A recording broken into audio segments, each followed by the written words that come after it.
పేరు వేరు ఇలా ఉండేది కదా. మీ ఇప్పుడు మీ ప్రొడ్యూసర్ గా కూడా మీ పేరు బన్నీవాస్ అని పడుతుంది కదా. అవునండి. ఫస్ట్ టైం టెక్నికల్ గా కూడా బన్నీవాస్ అని మీద వేసినప్పుడు ఇంటికాడ వాళ్ళు ఏమన్నారు? అంటే ఒకటండి, నాకు ఫస్ట్ నుంచి కూడా చిన్నప్పటి నుంచి కూడా వెరీ ఇండివిజువల్ గానే వదిలేశారు. ఎప్పుడు కూడా రెస్ట్రిక్షన్స్ అయింది మా ఫాదర్ వైపు నుంచి కానీ పెద్ద ఎక్కువ ఉండదు. 100% లవ్కి పేరు వేసేటప్పుడు నేను ఆలోచించుకున్నాను. అంటే my original name is Uday Srinivas. ఆర్యాలో నాది ఉదయ్ శ్రీనివాస్ అనే పడుతుంది. ఓకే.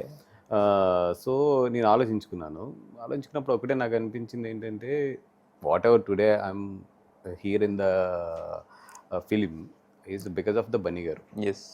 సో ఇంకా అంతకనే ఉంటుంది ఒక నాకు.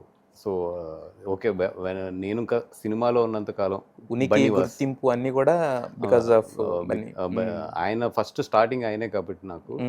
సో నేను ఎంత ఎదిగినా ఏదైనా కూడా ఒక గ్రాటిట్యూడ్గా మాత్రం యాజ్ ఏ స్క్రీన్ నేమ్గా మాత్రం అది ఉంచేయాలి అనుకున్నాను. అందుకని అది ఉంచేసాను. మరి బన్నీ గారు ఏమన్నారు ఈ పేరు వినగానే? ఫస్ట్ ఇంకా ఆయనకి లైఫ్లో అలవాటు అయిపోయిందండి.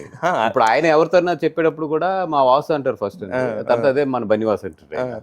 సో ఆయన కూడా అది అలవాటు అయిపోయింది. ఇప్పుడు